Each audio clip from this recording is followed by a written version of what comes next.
Hello and welcome to the Gooner Talk, back again with you guys for another episode of what is the first of this summer's tactical breakdowns. It's been quiet this summer regarding Arsenal, but things are starting to pick up, and we're getting into the real meat and potatoes of the summer as well as July comes around. And for our first tactical breakdown, I didn't want to jump into the Benjamin Sesco's and other players that have been linked because they weren't looking like they were going to happen. I really wanted to save it for a player that it seems like there's some real weight behind it. And there does seem to be some weight behind Arsenal links to Riccardo Calafiori. And I'm very excited. This summer, once again, if we're talking about Italian football, there's only one man to go to, and that's Mr. Ritual. How are you doing, Rich? You good, Joel? I'm good and glad to be back. Yeah, and hated the Euros. Now it's all over. Put that up there. And we're done. So good to be back and talk about club football. Indeed. Just for those, of course, because there's been a lot of new subscribers since last year, do you want to give a little brief background as to what your own background is in the Italian football space? Yeah, it's been a long time now. Yeah, very, very quickly. Founder of the Gentleman Ultra, you can find that on The Guardian. That was a long, long time ago. Head correspondent for Football Italia, ESPN, loads of different things I work with. But the main thing at the moment is I do work with Inter, as you can hence the merchandise, do their official podcast in English and Inter TV. Lovely stuff. And if Arsenal are linked to any Inter players, of course, we know who you need to get the info from, which I'm looking forward to. I'll give you the corporate message, of course. Of course. Now, as I said, we are talking about Calafiori, who is a very interesting player that has been linked with Arsenal in the last, it's only kind of emerged in the last few weeks or so, rather before that. Even before the European Championships, his name wasn't really coming up in Arsenal circles. This one has progressed very quickly. Just to give you kind of from the journalist standpoint of things, on the English side of things, in terms of where Arsenal's side stands, it's still very much that the line is Arsenal are interested. But on the Italian side of things have progressed very quickly. There's been reports suggesting that bids have been made, reports that bids have been rejected, suggestions that personal terms have been agreed between the clubs. And so that leaves us in a little bit of kind of this, we're up in the air. But what is clear is Arsenal are interested in this player. And so that's why we're covering it today. So just to get you kind of initial reaction, Rich, to Arsenal's interest in Calafiori, are they targeting the right player?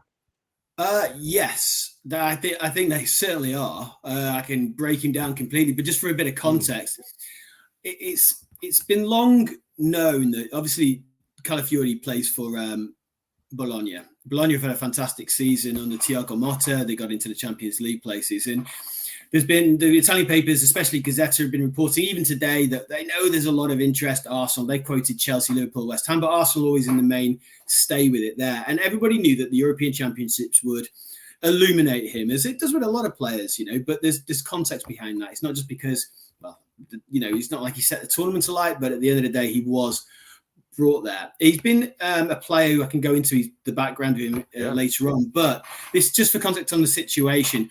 Bologna, according to many, many media sources in Italy, the Rosso Blu are open to discussion. But there's a thing here, and it's a big but.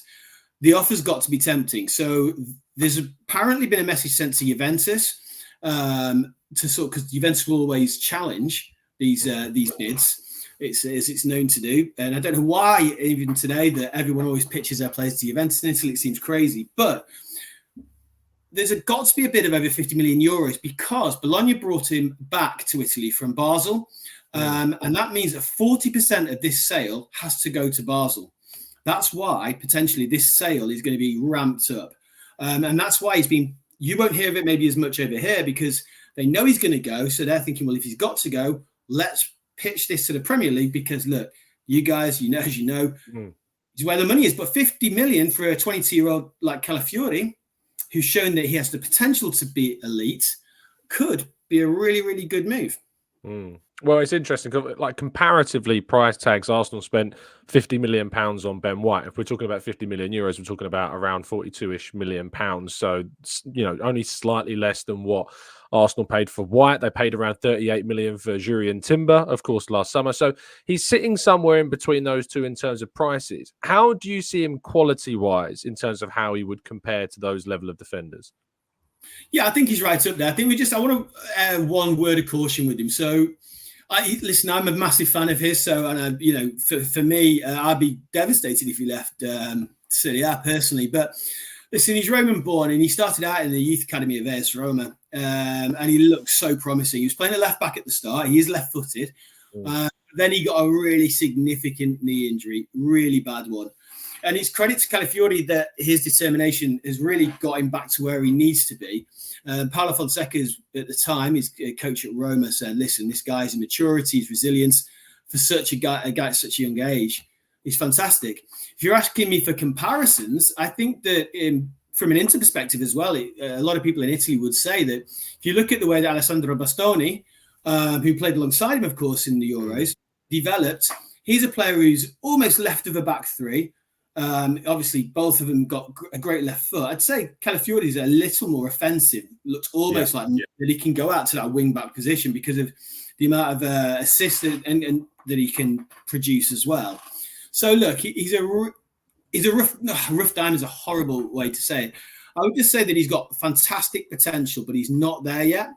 Yeah. But at the point, when you look at the comparisons, I mean, I don't see any reason that, you know, he can't make the level, because I think he's nearly he's at the level to play in the Euros. He's at the level to play for Bologna and Arsenal, in my opinion, and Juventus.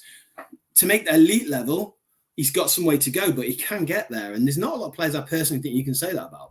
No, absolutely not. Especially left-sided defenders. They're very sought-after profiles. And Arsenal obviously have had a fair few, you know, since Arteta took over, starting with Gabriel. They then signed Jakub Kiwior, who, of course, is also being linked with a move to Juve. And actually, he could be part of kind of the merry-go-round process of Calafiori's future as well. Just if we have a quick look at the profile, because Richard's only going to be with us for another 5 more minutes before I then go into more of the stats in a bit more detail. But this is kind of gives us a good overview of where he ranks in terms of his different attributes for other centre halves. He can and has played left back as well, but played plenty of minutes as a centre back. So in terms of comparisons to other centre halves, as you mentioned, he does like to roam. He likes to get forwards. He's good on the ball. I think he got 5 assists last season, which means he ranks as one of the highest assist contributors of all centre backs across Europe's top 5 leagues. But he's also, you know, a decent passer. You know, we're looking here at, you know, he's in the 80th percentile for passes attempted, 79th percentile for pass completion at 89.6, but he's nearly onto that 90% pass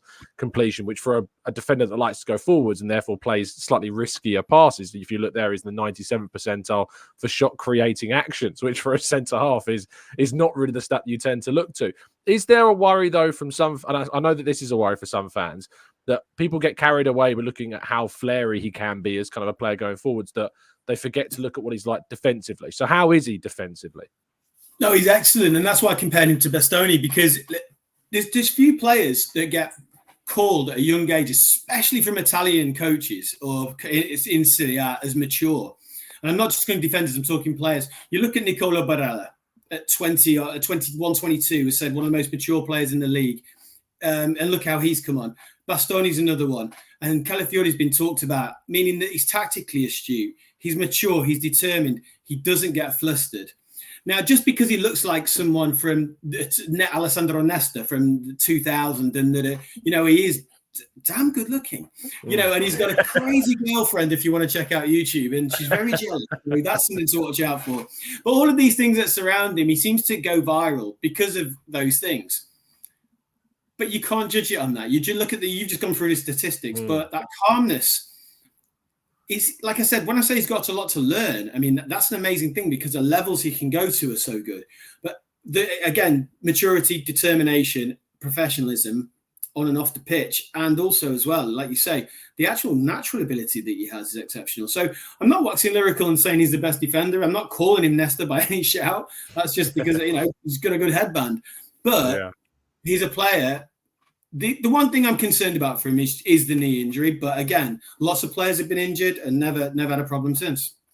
Now, yourself, Rich, just to give a glimpse behind the curtain, you've got your admiration towards Arsenal, it'd be fair to say. So, absolutely, you know, it's a transfer, of course, that impacts the club that you support as well. If Arsenal were, of course, to land the player, and you know the setup at the club at the moment with Gabriel, where with Kiwior still here, depending on what happens with him, you've got Zinchenko at left back, you've got Tomiyasu who can play there. Even Timber, of course, has started life at the start of last season before he got his injury, playing at left back as well. There is a lot of options for Arsenal in these positions. How do you see Calafiori kind of integrating into the group? And do you think he could become, because I mean, if you look at the back four, White, Saliba, Gabriel were all pretty much undisputed. It was that left back position which was the most disputed role in the Arsenal back line. Do you see that being really where he would make his mark? I think you've hit the nail on the head there, because for me, going into a completely different league, irrelevant of all these terrible things that people say, it's quicker, players don't get slow when you move leagues. You know, it's like, look, he's a very tactical player. He's very mature, as I said. He's very physically capable. Excuse me. The one thing is, his best position is in the back three, left of a back three. Now, Arsenal, do you want to put him straight at centre back? Could he do that? Yes. But for the club itself, why not start him? If he's very offensive and he can have that influence to, you know, he's very good in a counter-attacking team. He could play on that left-back position and then sometimes switch places into centre-back and integrate him so you have a player who's very versatile. I'd play him at the position with least risk to start so he can adapt to a new culture, a new league, a new situation, and slowly integrate him into the centre. Absolutely. Rich, it's been an absolute pleasure having you on the show, even for a shorter time. You've given some really great insight. Just to give people a lesson in how they can find you, where can they find you on your socials? No, thank you. And I'll definitely be back soon and spend a bit longer. Sorry, I had to make it brief. It's at Rich Hall 80 if you want to follow me on X, or, you know, just tune into the Inter podcast in English if you're interested in Italian football. Well, if you're interested in Inter, basically. Indeed. Yeah. Rich, thank you so much for your time, mate. I'm sure we will link up, as Arsenal are notoriously linked with more Italians or Serie A players, of course, too. Of course. Thank you. Thanks, Rich. Much appreciate Rich's time. Fantastic. As you said, you can go and find Richard on Twitter at RichHall80. I'm still calling it Twitter these days. I need to get out of that habit. But we're going to continue on here. We're going to look into some more of the statistics of Calafiori, and then I'm going to jump into the chat box with you guys and girls and answer some of your questions to the best of my ability. So let's go into that statistical comparison now. I thought what would be best is to compare into the best Premier League alternative from another club, which I think we discussed on this morning's show was probably Nathan Ake.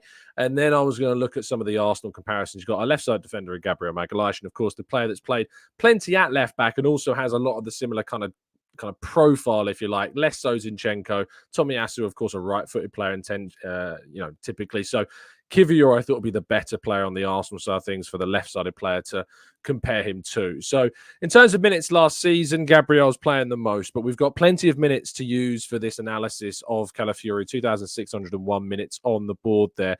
Kivior played, this is domestic, so in terms of your Premier League minutes, 946 was much more limited in terms of the amount of minutes he played, and Nathan Ake as well. I think it's a really interesting point to look at the amount of minutes that Nathan Ake actually played. Yes, you can argue injuries and whatever, but also Nathan Ake is playing for Manchester City, and for many people, they would say that Ake is, a lot of the time, Manchester City's main starting left-sided defender. You've got Gvardiol, of course, who they signed as well. Has been a very key player and gradually is starting to integrate himself.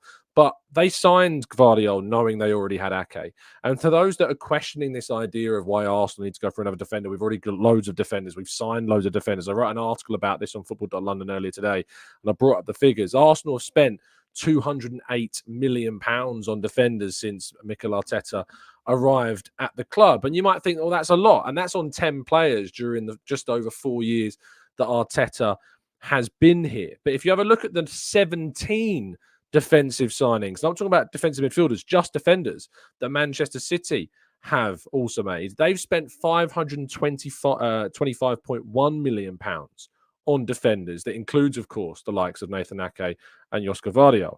So they're spending in line and actually slightly more than what Arsenal have spent. That's in the 8 years that Pep Guardiola has been at City since 2016.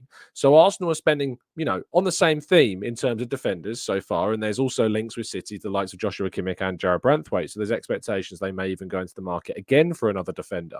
So it makes sense that Arsenal are spending this amount on defenders, and it falls in line with what our main rivals are also spending. So I think these are really good points, even just looking at the minute side of things.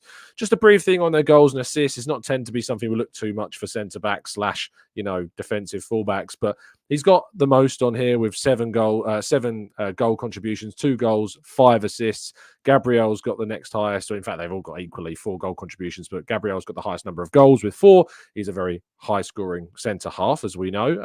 Kivior has 1 goal and 3 assists, and Ake has 2 goals and 2 assists. So you can guarantee that Calafiori is going to add something in terms of goal contributions, even when he's playing as a centre-half, as we've discussed, because he likes to carry the ball out. He likes to distribute. He likes to explore. Moving into the defensive side, I'm going to start with the defensive side first. And it was great to hear Rich earlier on. If you are tuning into the show late, I know a lot of you are, please do rewind and listen to this from the start when we had Rich on the show for the first 10 to 15 minutes when he talked about the defensive capabilities of Calafiori being likened to that of Bastoni. He comes out here really well in terms of tackles 1 per 90, 1.28. It's the highest on this list. The next highest is Kivior with 1.14, and then Gabriel 0.83, and then Ake at 0.7. So in terms of defensively, he's coming out strongly there. Where he's obviously falling down a little bit is the errors that lead to goals. He had 3 errors leading to goals last season, which is the highest. Gabriel had 1, Kivior had 1, Ake had none.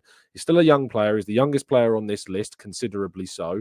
You know, Gabriel will be turning 27 soon, and Ake, of course, is into his latter part of his prime years too, with Kivior in his mid-20s. So he's the youngest player on this list. So maybe there's a reason as to why the errors are slightly higher, and that, of course, will be trained out of his game as he develops slightly more throughout the season. But there is still that rawness that Rich also alluded to earlier in the show. Sticking with the defensive side of things, he comes out well again in terms of interceptions. He reads the game really well. 1.94 interceptions per 90. That compares to Gabriel's 0.92, Kivior's 0.76, and Ake's 0.62. He's got more than 1 interception more per game than any of the others on this list. Looking into clearances per 90, he ranks similarly to the others, only second highest on this time. Gabriel's the highest, 2.96. Then it's Calafiori at 2.85. Then it's Kivior, 2.67, and then it's Ake at 2.38. Now, moving into kind of the on-the-ball emphasis of Calafiori, this is obviously where he is going to start to showcase his abilities somewhat more. Kivior did play the majority of games at left back, but yet had the least number of carries per 90, only 34.5 per 90. He had greatest success with these carries at 66.7% of those take-ons when he had them were the highest. But when you look at Calafiori, 49.7 carries per 90, his take-on success was 61.9%, which is higher than that of Gabriel, 42.8 and 40%. But that makes a bit of sense because obviously he is more specialised as a centre-half. And then you've got Ake. You've got 56.4 carries per 90, higher than that of Calafiori, but a 50% take-on success rate as well. So there's a nice balance there, and I think he ranks very well between the 3 other comparisons here.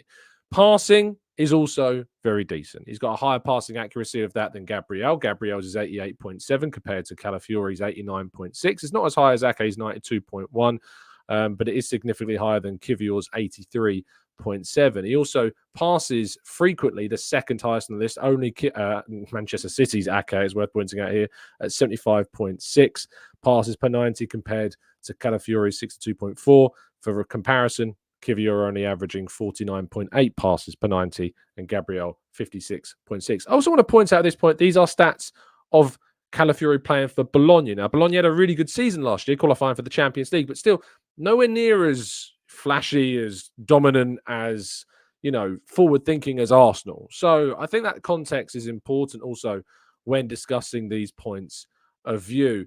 Looking at passes, the final third per 90 and passes into the box per 90. This is how their progression is with their passes. This is where he's maybe not as much in the game because Gabriel's pass into the final third, 4.23, Calafiori, 3.62. Now, I think that, again, maybe the context of playing for Bologna compared to playing for Arsenal or Manchester City certainly will be affecting these statistics. But interestingly, he has a higher passes into the box per 90 than both Ake and Gabriel, 3.38 compared to Ake's 0.22 and Gabriel's 0.27. Interestingly, Kivior, 0.76 pass to the box, was very creative when he could be last season. And that is the end of our stats comparison for Calafiori. I like him.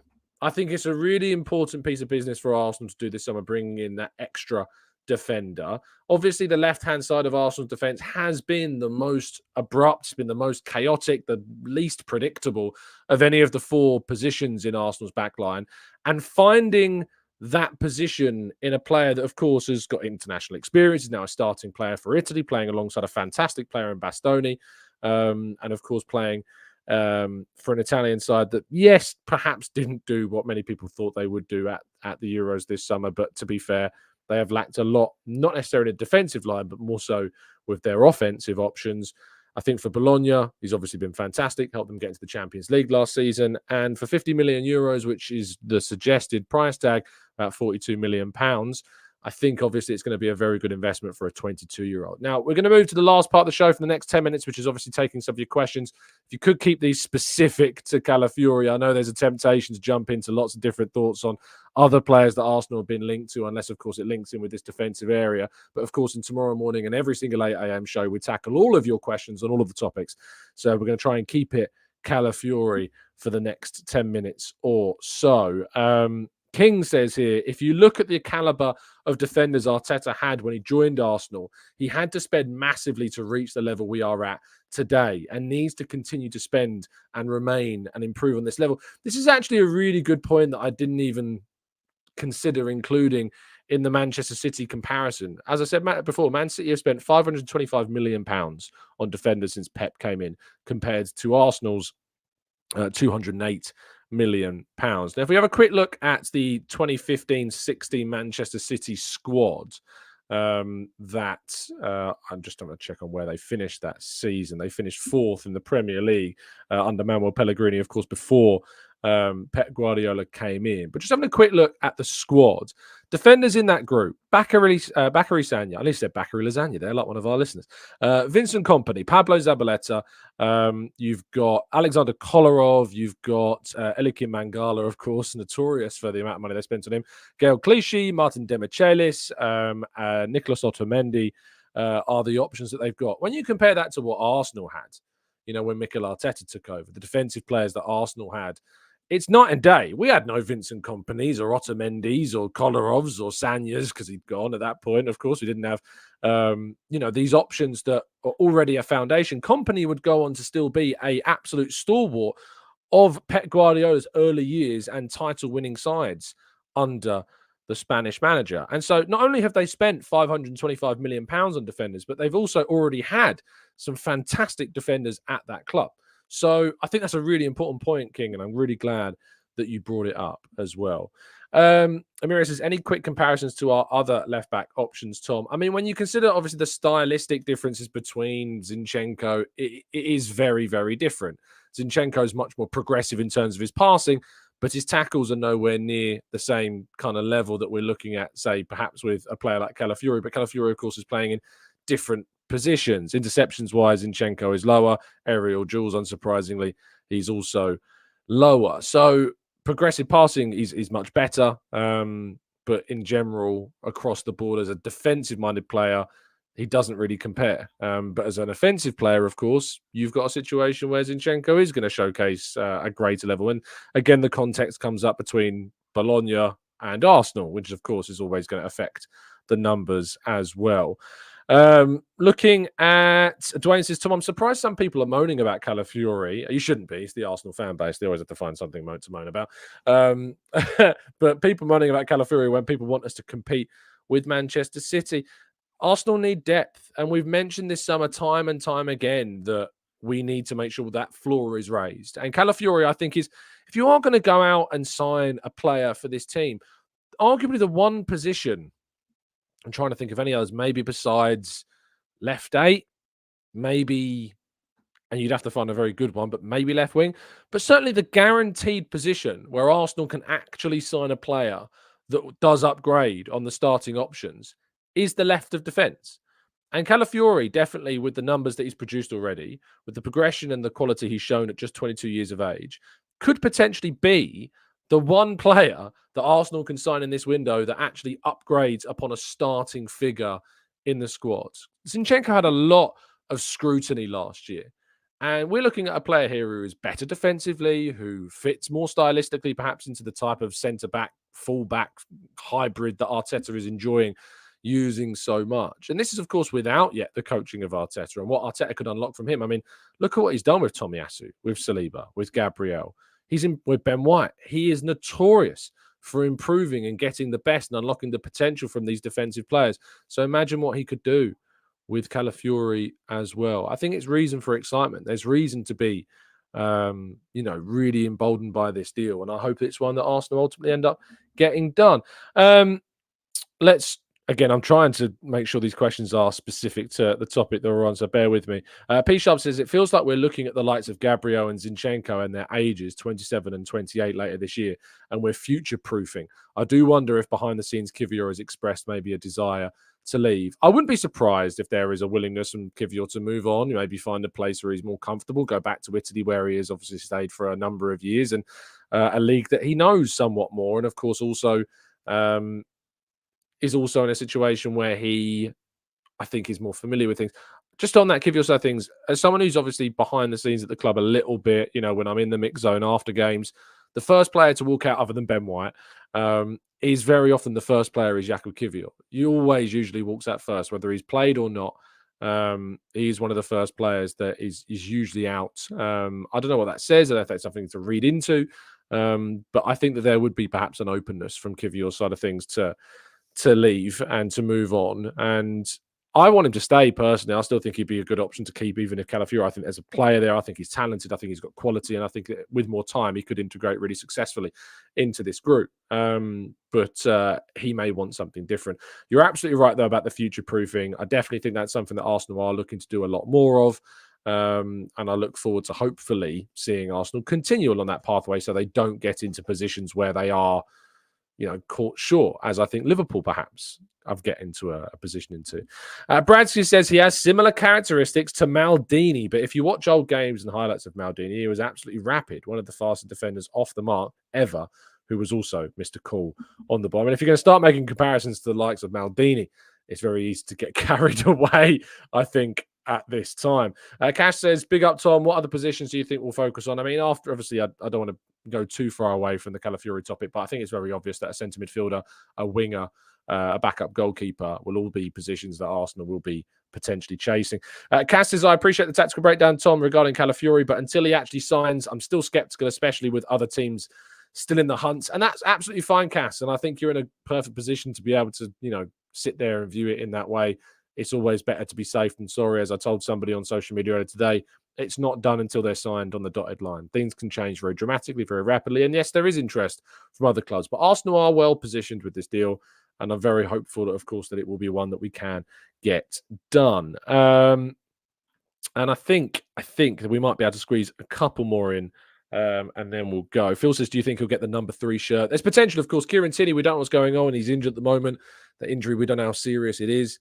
It may stop him from leaving, in which case maybe it will stop him from giving up his number, in which case I have absolutely no idea what will happen. We have seen players take numbers of players that aren't even playing. We've seen it already this summer. Tavares and Jorginho both have number 20 right now. So maybe that's something that will change.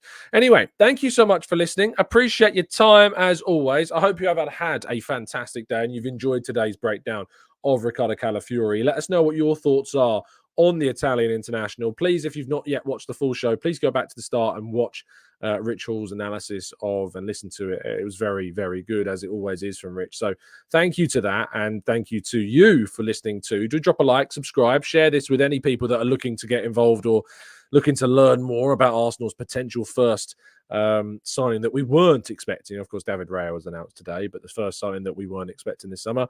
It's interesting to see where we go from here. Stay safe, stay well, stay happy and respectful. I'll see you tomorrow morning bright and early, of course, as always, at 8 a.m. And as per, up the Arsenal.